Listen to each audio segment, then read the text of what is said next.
free, you start playing it, and then you have in-app purchases to actually generate revenue for that application.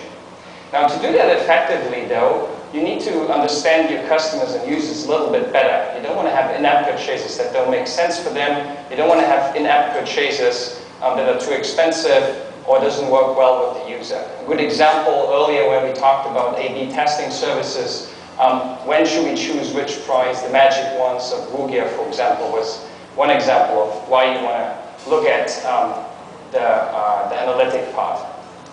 Another thing is you want to deploy globally and understand which regions are working well. And in the end, user retention really means revenue for you when you're an app developer. So one thing that I found interesting is this little diagram. This is from Gartner, by the way, which basically looks at the revenue that is projected on mobile applications over the next years. I'm not sure if you can read this, but the yellow bar is paid applications. So when you go into the App Store, the Google Play Store, and you download the app, before you download it, you pay a price. And you see that actually flatlines. They predict that in 2016 and 2017, we will not have an increase of people buying more apps. Where will we have the increase? Well, in the blue and green bar. Blue is in-app purchases, so that's the freemium model, where you download something for free, but then you actually procure something within the app.